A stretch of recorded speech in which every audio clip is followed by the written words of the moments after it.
Join our community by subscribing. Every click helps us share more stories like this one. The introduction.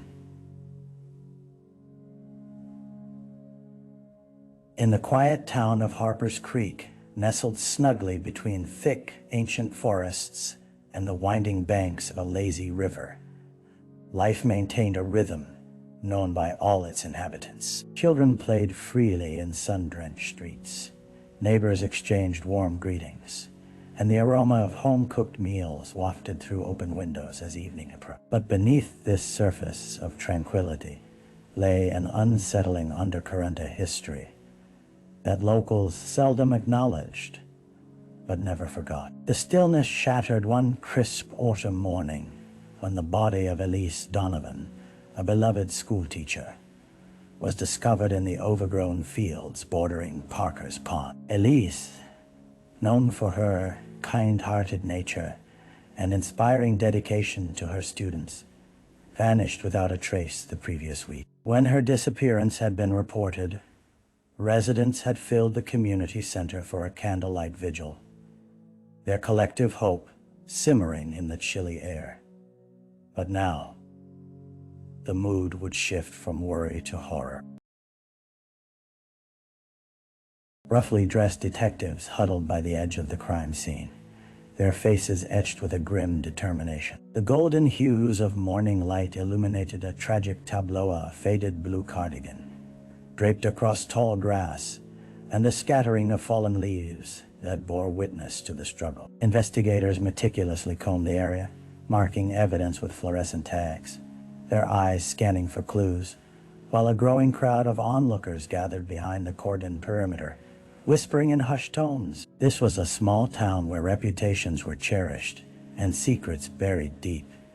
The return of darkness would be unwelcomed yet inevitable. In Harper's Creek, the echoes of Elise's laughter faded, replaced now by the somber task of uncovering the truth, a truth that would reveal the very darkness lurking among them. The victim. Elise Donovan had always been a fixture in Harper's Creek. Her gentle laughter could be heard filtering from the classroom windows, and her compassion for her students extended beyond academia. She was a mentor, a friend, and a beacon of hope for many. It was said that if you needed guidance, you just had to seek her out. For the children, at least, she was a familiar face, the one who made learning feel like an adventure. Born and raised in a neighboring town, Elise had returned to Harper's Creek eager to make a difference. She quickly became a beloved member of the community, immersing herself in local events, volunteering for charity drives, and even organizing weekend hiking trips for her students. At 35, she had just begun to blossom, exploring her passions and nurturing the minds of youthful dreamers. Her close friends painted a picture of a woman who thrived on connection. The locals often saw her at the Sunset Cafe, where she would sip tea while chatting with patrons or helping organize book readings for the small library down the block. Yet, Elise carried her own burdens, quietly wrestling with the shadows of loneliness from her past, a difficult breakup, and a father lost to illness years before. Those who knew her well recognized the deep wells of vulnerability, masked by her warm smile. In the days leading up to her disappearance, Elise's demeanor had shifted. Friends noticed her distracted gaze during their conversations and a sudden hesitance to make plans. She had attended all her commitments, but something intangible eluded her.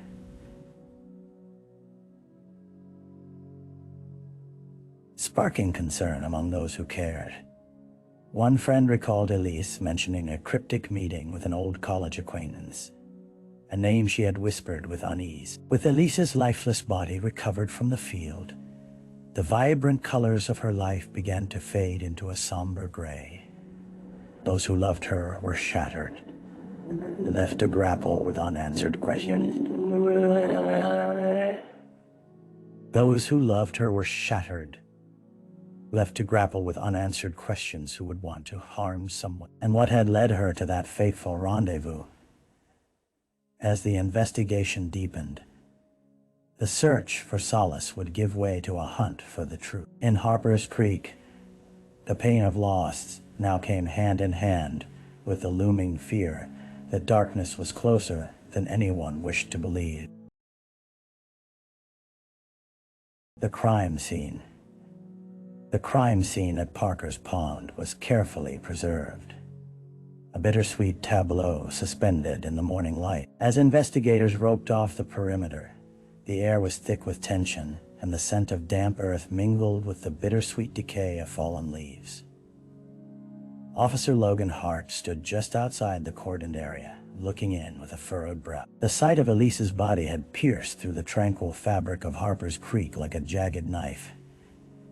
Elise lay amongst the tall grasses, her once vibrant cardigan partially obscured by the foliage. The pale blue fabric contrasted starkly against the rich browns and greens of the surrounding landscape, a haunting symbol of how quickly life could turn. Her hair, a chestnut cascade, was tousled by the breeze and flecked with autumn leaves. For a moment she seemed almost alive, caught in a perpetual moment of repose. Yet, the absence of breath, the stillness of her body told another story entirely. Detectives Patricia Reynolds and Mark Forrester arrived at the scene and prepared to begin their meticulous examination.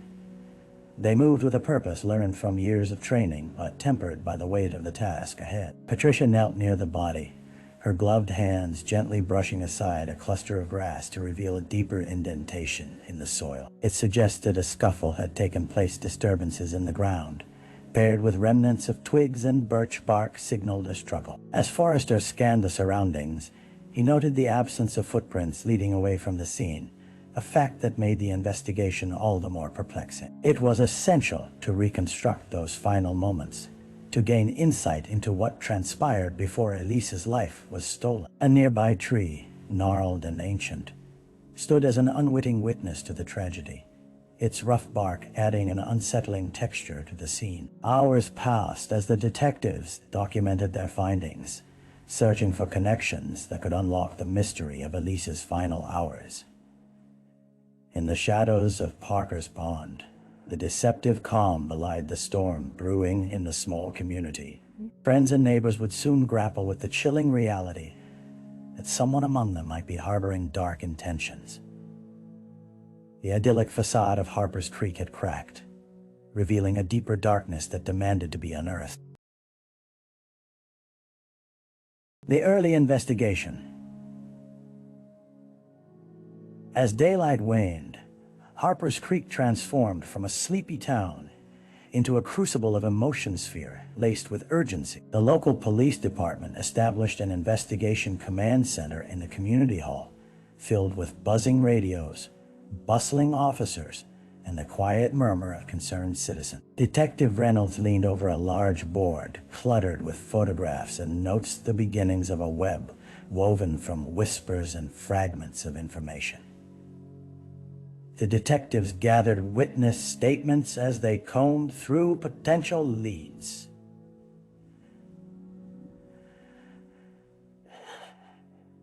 First was Ethan Adams, a classmate from Elise's college days. When questioned, he seemed shaken, eyes darting nervously. "I hadn't seen her for years," he stammered. "But I ran into her at the diner a few weeks back." He said something about feeling watched.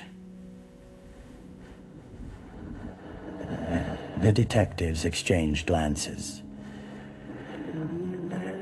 Elise seemed to have sensed danger well before it found her. Next, they spoke to Jess Carter, a close friend who often shared coffee with Elise after school. "The last time I saw her, she was distracted," Jess recalled, wringing her hands. "She mentioned meeting someone from the past, but she wouldn't say who. It bothered me." Each conversation peeled back a layer, revealing hints of worry and apprehension that clouded Elise's mind in the days leading up to her disappearance. Amidst the gathering storm of uncertainty, breadcrumbs of evidence drew their attention to a forgotten notebook found in Elise's classroom. Inside, detectives discovered a series of fragmented entry-S notes about her students, but interspersed among them were lines that drew concern. Feeling watched. There's something I need to sort out. The words ignited a fire of urgency within Reynolds and Forrester. Was Elise fearful of someone? As the detectives gathered in the command center, the atmosphere turned thick with determination. They had only scratched the surface, but with every statement gathered and each potential lead pursued, they came closer to unraveling. Died why?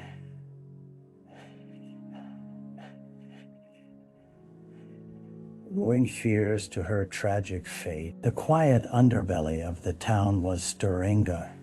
Reckoning was at hand. In their hearts, they knew that the key to understanding what happened lay hidden deep within the shadows of Elise's life, waiting to be unearthed.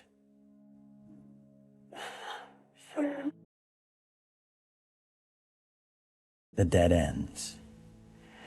Days turned to weeks, yet the chill in the air remained palpable for Harper's Creek. The investigation that once sparked hope began to transform into frustration, with each lead dissolving into dead ends, like mist evaporating at dawn. Detective Reynolds and Forrester sifted through the growing pile of reports and witness statements, but every path seemed fraught with more questions than answers. As they delved deeper into Elise's past, they explored the names in her notebook, tracing the connections that might cling to the shadows of her final days. One name stood out amongst others: Ryan Thomas, a former boyfriend who had left the town abruptly several years prior. Rumors swirled about his temperament mood swings that veered into possessiveness. Nothing concrete remained to suggest he had returned. Attempts to track him down led to blank voices on the other end of every inquiry, a ghost slipping further away. The detectives then turned their gaze to old acquaintances, checking if Elise had reached out to any former friends amidst her recent turmoil. An interrogation with Claire, her college roommate, yielded little more than a sigh of exasperation. You know how it is when you haven't heard from someone in so long. People change, but I didn't think Elise would. I never saw this coming, she lamented. Desperation gnawed at Reynolds. The seconds felt like hours as they chased the fragmented pieces of Elise's life, pursuing the merest flicker of hope in an increasingly bleak landscape. In interviews, a growing pattern emerged. Neighbors, friends, and acquaintances recalled odd, fleeting encounters with Elise leading up to her disappearance, but none aligned cohesively. A brief remark about a man loitering outside her school, an uncomfortable comment paid from a stranger at the cafe, and even a fleeting gaze from someone seen in the vicinity of Parker's Pond. Exasperation settled in. It's like chasing shadows, Forrester muttered, leaning against the wall of the command center, frustration etched into every line on his face. We can't catch a break. With weighty silence swallowing the room, Reynolds turned to the pile of papers on her desk, illuminated by the flickering overhead light. She sighed, knowing that each passing moment brought them closer to the point of hopelessness, but there was still air left to breathe. Somewhere in those shadows, cast by Elise's life, lay the truth. Amidst the darkness, the detectives clung to the hope that they could still illuminate the path to justice. As they stirred back in the relentless pursuit of leads, they knew deep down that the answers existed. They only needed to find the resolve to uncover them. A break in the case. In the depths of the ongoing investigation, the atmosphere around the command center hung heavy with expectation and fatigue. Just when hope ebbed low and resignation threatened to seep into their resolve, a short, sharp sound shattered the fatigued, frantic knock on the door that echoed through the weary room. Officer Hart rushed to answer, revealing a breathless intern clutching a manila folder. "Detective Reynolds," the intern exclaimed, adrenaline rushing through their veins.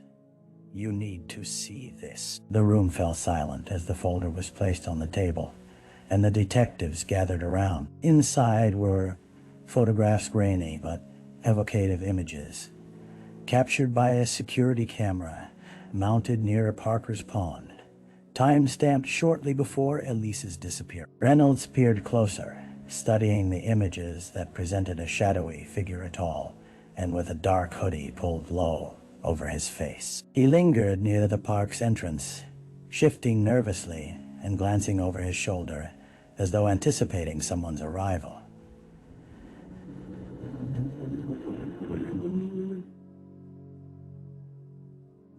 The timestamp says they scrolled through, painted a chilling picture.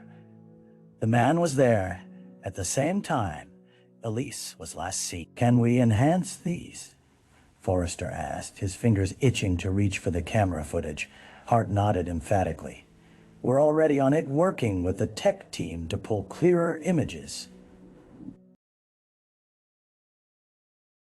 As the hours melted away, they watched the grainy footage transform into something more decipherable. As the pixels sharpened, a revelation clawed its way to the forefront of their minds.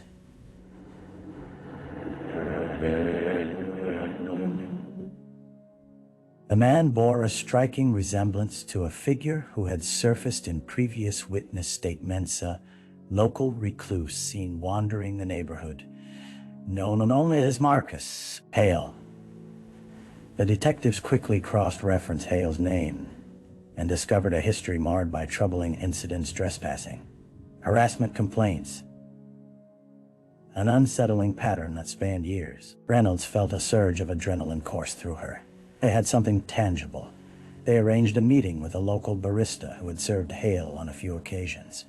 He always came in around the same time. "Had this weird habit of sitting alone watching people," she said, a shiver creeping into her voice.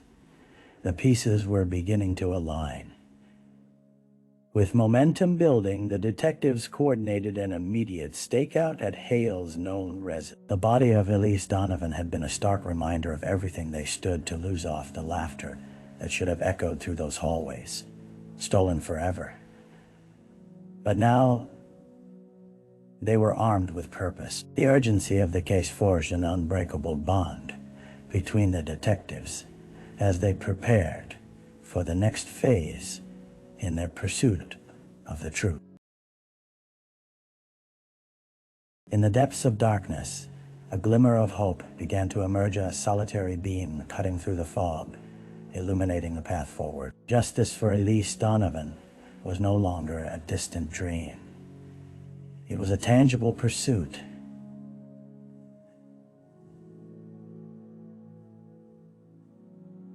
And the detectives were ready to confront whatever shadows awaited them.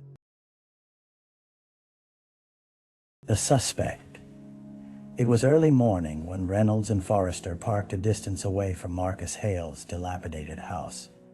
The mist hung low over the ground, twisting around the crooked fence posts like a restless spirit emanating an uneasy calm. The detectives exchanged a knowing look, each silently preparing for what lay ahead.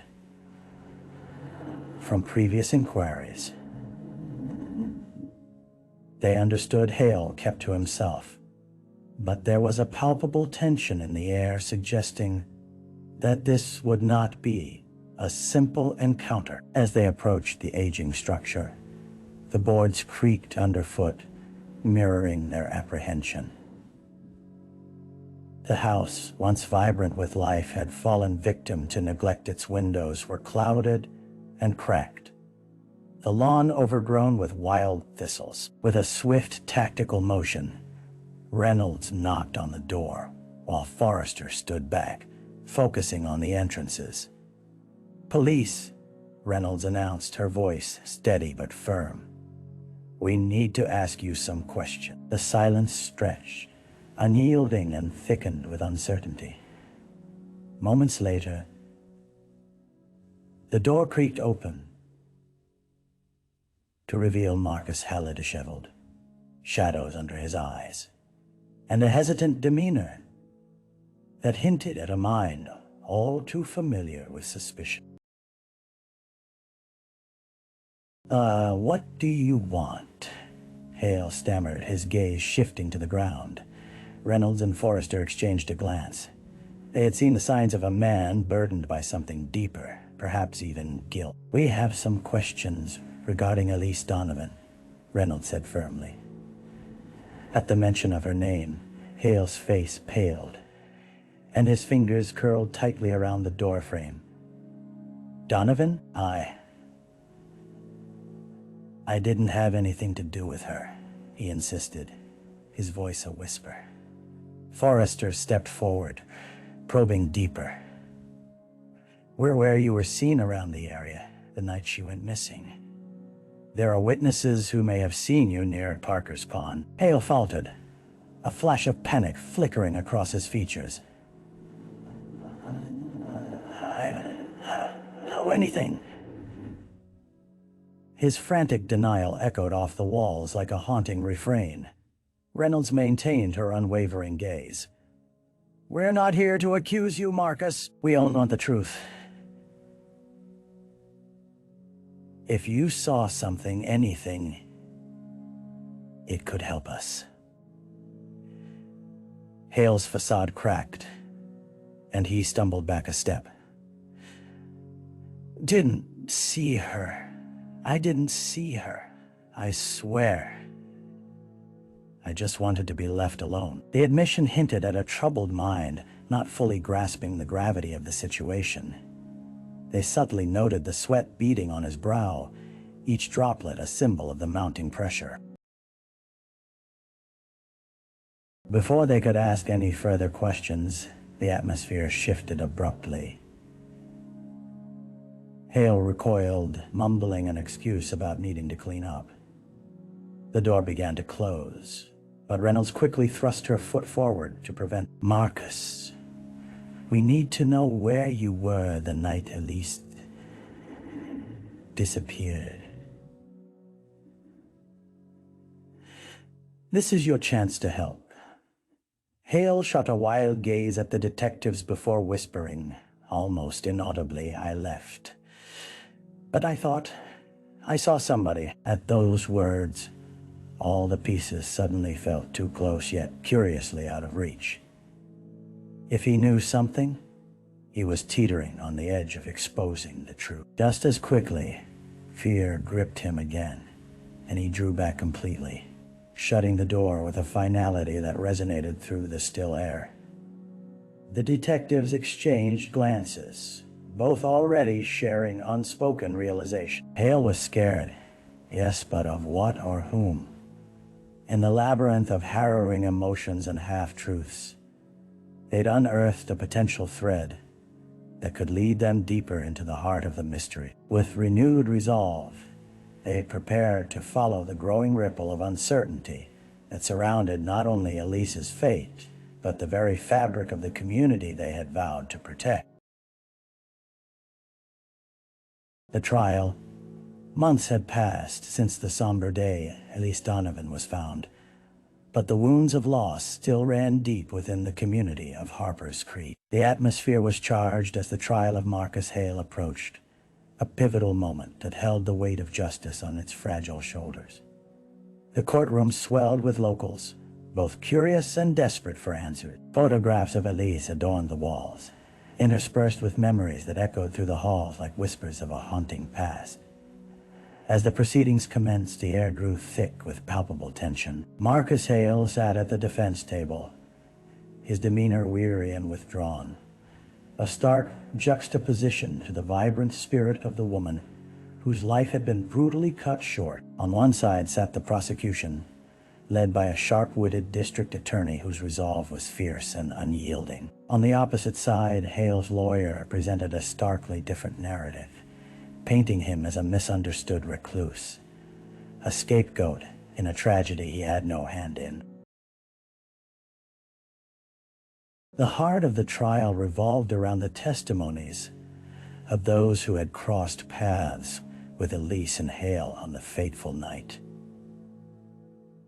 Witness after witness took the stand, recounting their fragmented interactions with the two. Among them was Jess Carter, Elise's close friend, her voice trembling as she recalled her final conversation with Elise, the quiet unease, the mention of a stranger lingering nearby. Each recollection stirred a mix of sorrow and anger amongst the audience, as memories of laughter were overshadowed by the growing shadow of grief. But it was Officer Reynolds who ultimately took center stage, gripping the court's attention as she recounted the investigation, the chilling evidence gathered in the wake of Elise's death. In that moment, she laid bare the intricacies of the case, the security footage capturing Hale near Parker's Pond, his inexplicable presence at the critical hour. The courtroom was silent, wrapped in the weight of the facts as she laid them out like pieces on a chessboard.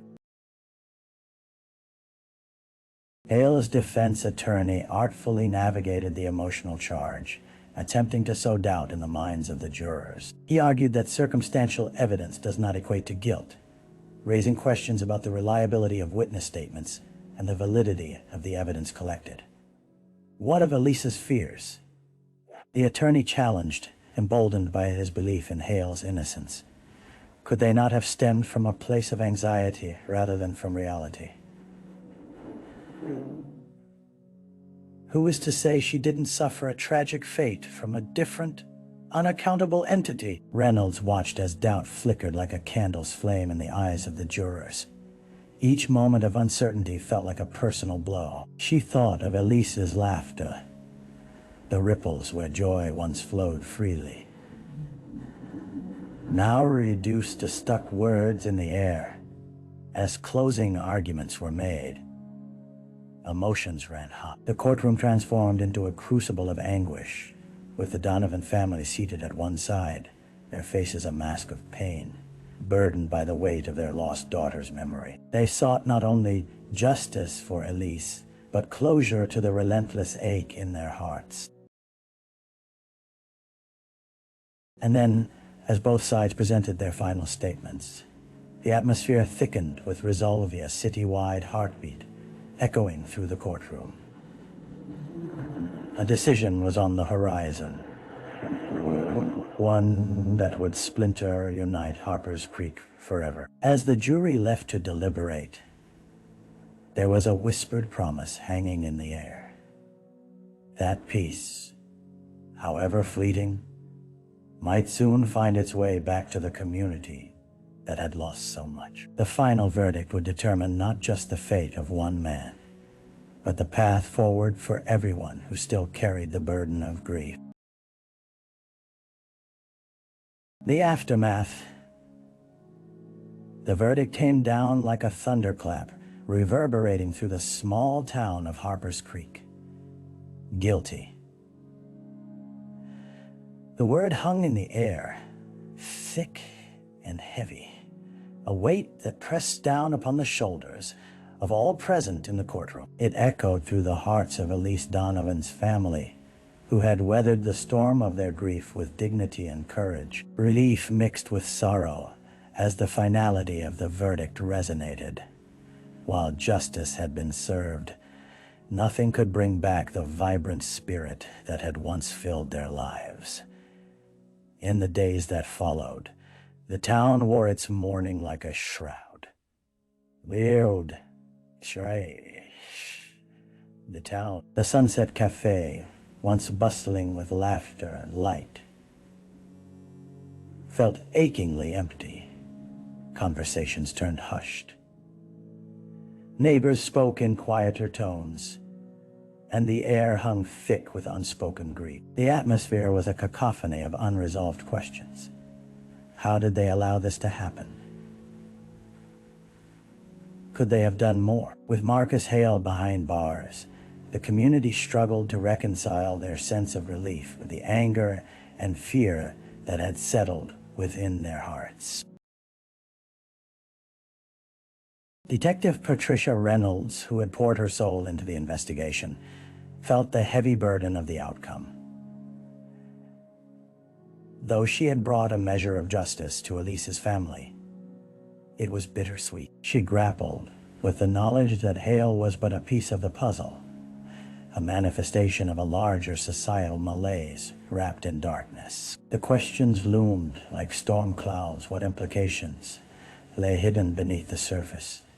And how many others like Hale roamed the streets unseen? As life began to stir again within Harper's Creek, a memorial was organized to honor Elise's legacy, a gathering at Parker's Pond, a place that had become sacred in the wake of tragedy. Residents gathered, lighting candles and sharing stories, laughter slowly creeping back into the crevices of their hearts. The event felt like a fragile celebration of resilience, a fleeting attempt to reclaim what had been lost. Jess Carter stood at the edge of the water, her heart heavy with a mix of sadness and gratitude. She spoke softly to the crowd about Elise's dreams and her impact on countless lives, hoping to incite a renewed commitment to kindness and vigilance. Let's remember her not for how she left us, but for how she lived, Jess urged, her voice steadying amidst the sea of sorrowful faces. The glow from the candles danced like stars on the surface of the pond, an ethereal tribute to a woman whose light had been extinguished too soon. As night fell, the shadows lengthened, casting a new understanding upon the townsfolk. They realized that their unity would be the strength needed to create change that would ensure each voice in the community would be heard, and that those like Elise would never again find themselves alone in their struggle. Weeks turned into months, and while the scars of loss remained, the people of Harper's Creek slowly began to rebuild not just lives or homes, but a community knit together by resilience.